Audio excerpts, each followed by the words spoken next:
今回のロックダウン施策、状況としては非常に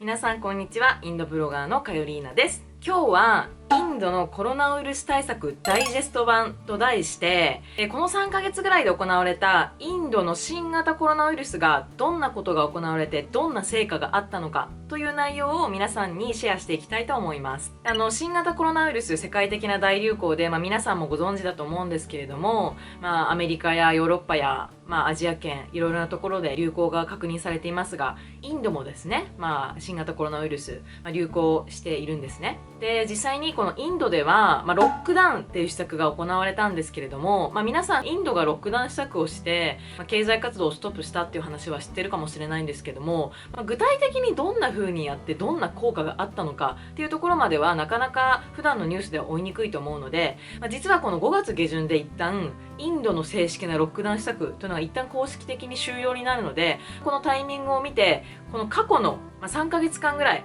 インドのこのロックダウン施策実際どうだったのっていう話をですね、今日は世界一簡単にまとめていきたいなと思います。なので一つのね、一人のビジネスパーソンとして、インドっていうこのアジア最大の大国、アジア最大っていうのも2位か、中国の次だからはい、アジア大国のこのインドがどんな新型コロナウイルス対策をとってどんな経済影響があったのかとか、こういったところをですね、日本の皆さんにも簡単に分かりやすくお伝えできればなと思って今日はこの動画を撮っています。ということで今日のアジェンダは3つです。1つ目は新型コロナウイルスのインドでの時系列、2つ目新型コロナウイルス対策インドでの成果、実際どうだったのかという話、そして3つ目はインドの新型コロナウイルス対策の日本人への影響という形で、この3つの点を今日は簡単に皆さんとシェアしていきたいと思います。でね、この時系列を遡ると数字がいろいろ出てくるのでちょっと難しい話になるんですけれども、今日はかなりざっくりした話を進めていきたいと思います。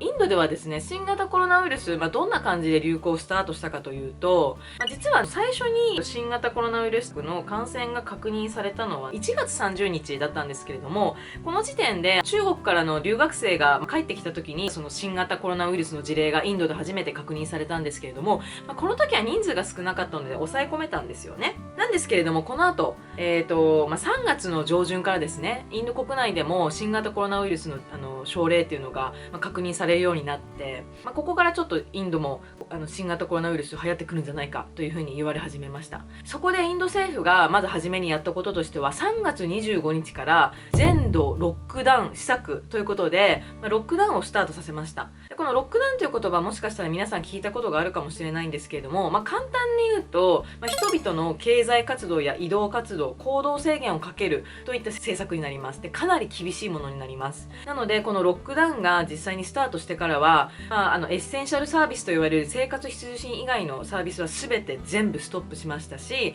州とか町の移動も全部ストップして、公共交通機関もストップして、国内線国際線全部ストップして、かなり人々の行動に制限がかけられました。でこれは一部分ではなくて全土13億人に対して、ロックダウン施策というのが、実際にスタートしました。でやっぱりこの時にロックダウン施策がスタートしていろいろなね、生活の変化っていうのがあって、いろいろな方が記事にされたりしてたんですけれども、このロックダウン施策っていうのは最初のうちは3週間ごとぐらいにアップデートしていって、最初は4月の14日までで、その後はゴールデンウィーク前ぐらいまでという形でどんどんロックダウンの期間というのは延長されていっていました。なので最初の特に前半部分ではロックダウン施策はどれぐらい長期的に続くのかっていうのは不透明なまま、みんなね不安を抱えながら生活をするっていう形だったんですけれども、実際にこのねロックダウン施策始まってどうだったかというと、感染者の数字だけ見ていくと、正直ロックダウン第1期ですね、3月25日から4月の中旬までにかけては感染者の数が抑えられていました。日本と同じぐらいの推移を得ていて、4月の中旬ぐらいで1万人ぐらいの感染者だったと思うんですけれども、インドの国内の人数を比べると、かなり感染者を抑えられている経過をたどってこれていました。で実際に、ロックダウン施策もずっと厳しいものではなくって、いわゆるそのホットスポットと言われる感染が多いエリア以外の、感染者が比較的少ないエリアにおいては少し活動制限を緩めたりとかして、ロックダウンもちょっとずつアップデートされていく中で活動制限を解いていったみたいな経過もありました。で、実際にこのロックダウン施策は、かなりいい形で進んでいったかなとは思ったんですけれども、5月の上旬ぐらいになって、新規感染者数っていうのがどんどん増え始めてきました。感染者のグラフも載せておきたいんですけれども、実際に指数関数の伸び的にどんどん感染者数が増えていって、5月の20日ぐらいにはついに国内総感染者数が10万人を突破して、この辺りからですね、ちょっとインドの感染者数の伸びというのがかなり目立ってきました。現在5月31日では国内の感染者数は18万人程度で、新規感染者数も8000人ぐらいですね。1日の感染者数が8000人ぐらいということで、約1万人ぐらいの人が新規感染者として陽性として診断されていると、いった状況で、現在3月25日からロックダウン施策がスタートして、5月31日で一旦ですねロックダウン施策、一部終了という形にはなるんですけれども、現在の時点で国別でいうと第9位、そして総感染者数大体18万人、そして新規感染者数が大体1日8000人ということで、こういった経過でインドの新型コロナウイルスの流行というのは落ち着いています。ここまでは、インドのロックダウン施策の、時系列を皆さんと簡単にシェアしたんですけれども、今回のこのインドのロックダウン施策、実際の結果として、成果としてはどうだったかという話ですよね。で、これに関して言うと、正直言いますと、今回のロックダウン施策、状況としては非常に悪いです。正直言うと今現在出てるデータだけ見るとですね、インドのロックダウン施策の経過とか、今後の感染者数の推移を見ると、予想される推移を見ると、ちょっとやばいなっていうのが正直なところなんですよ。今回ロックダウン施策中にどうしてこれだけあまり良くない状況になってしまったかというと、一つ一番問題になっていたのは、インド国内の移住労働者の方々の問題が挙げられるかなと思います。前回の動画でも移住労働者の問題取り上げたんですけれども、移住労働者改めて言うと、田舎に住んでいて、都市部に出稼ぎに来て働いている人たちのことを指すんですけれども、今回のロックダウン施策で都市部の仕事が全てストップしてしまったので、こういった方々が田舎に皆さん帰ったんですよね。その帰る中で実際に食料がなかったりとか、お金が尽きてしまったりとか、そういったかなり厳しい状況も強いられましたし、実際に州政府が移動する際の公共交通機関も一部準備したりもしたんですけれども、その数というのがかなり多くて、全ての人たちに十分なそういったサポートが行き渡らなかったりですとか、こういった移動の途中にお亡くなりになられてしまう方がいらっしゃったりとか、公共交通機関のサービス支援を求めてたくさんの人が集まってしまったりとか、とにかく数が多かったので十分な施策が届かなかったっていう現実も挙げられます。実際にこういうことがあったので、ロックダウン中といえども全ての人の活動制限が実際に完璧にできたかと言われると、かなり難しかったのではないかなというふうに思います。これ以外にもですね、例えば、ムンバイのスラム街での感染が確認されてしまったりですとか、クラスター感染があったりですとか、そういった中で、ロックダウン施策中の中でもインドの感染のホットスポットというのはかなり拡大していったのが現実だったかなというふうに思います。3つ目に日本の方への影響というところなんですけれども、まずインド日本間の移動でいうと5月で一旦ロックダウンの施策は終了というところなんですけれども、一部制限がかけられる部分はありまして、実際にこの国際線というのも今時点では6月末まで一旦ストップという形になっています。実際に今回のインドのロックダウン施策がスタートしてからですね、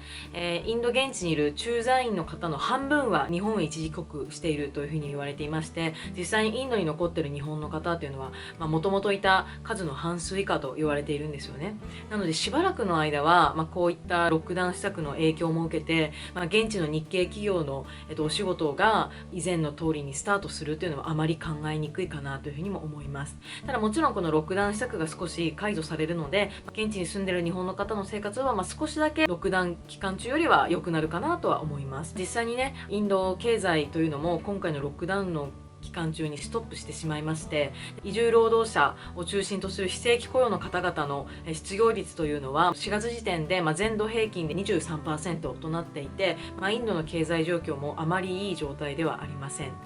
こういったところからも、日系企業の方々への、そういったネガティブな影響というのは引き続き残るかなとは思います。最後になるんですけれども、インドのロックダウン施策、今日は簡単にねまとめたっていうことで、最後にまとめを皆さんにお伝えしたいんですけれども、インド政府がねかなり早い段階でロックダウン施策に思いっきり舵を切って、かなりいろいろな損失とか被害を出しながらも、国民の方々の命を守るためにインド政府としてはかなり頑張ってコロナの感染を予防してきたわけなんですよね。ただ実際はやっぱり貧富の差があったりとか、こういった不安定な雇用状況とか、いろいろなインドの状況があって、この2ヶ月間いろいろやってきたんですけれども、感染者数としてはかなり出てきてしまいました、実際にはね。はい、正直言うと6月からはインド政府としては感染者数の予防もしつつ、経済活動もスタートさせて、こういった経済の損失を少しでも取り戻そうというのが、インド政府の方針かなとは思うんですけれども、やはりその感染者数が増えている状況は変わらないので、正直言うと気持ち的にはすごく重いものがあります。じゃあ今回のロックダウン施策どうしたらよかったのかというと、正直答えを簡単に言うのは難しいかなと思います。なぜならみんな一生懸命やってたんですよね。インドの方々は今回のロックダウン施策を受けてかなり忠実に守っていたし、中間層と言われる、いわゆるお金を持っている方々もかなりこういった貧困層の方々の心配とか支援とかもインド国内の人々が一丸となってやっていました。なので一概に誰が悪かったとか、これがもうこうすればよかったとかっていうのはすごく難しい問題かなというふうに思います。ただ事実としてやはり感染者数が増えているので、この状況をですね、どうしたらよくできるのかなという考えると、ちょっと気分が重くなってしまうんですけれども、こういった現実もあるよということで、今日は簡単にですねインドのロックダウン施策の状況とか動画にまとめてみました。でこの後も引き続き新型コロナウイルスの対策というのは皆さん続けていかなきゃいけないと思うんですけれども、またインドの状況とか日本との比較とか何か皆さんにお届けできることがあれば、またこういった動画でシェアしていきたいと思います。今日はちょっとね、若干重たい内容になってしまったんですけれども、皆さんとこういった内容もシェアできてよかったです。この動画がいいなと思った方は是非評価ボタンとコメント、チャンネル登録をお願いします。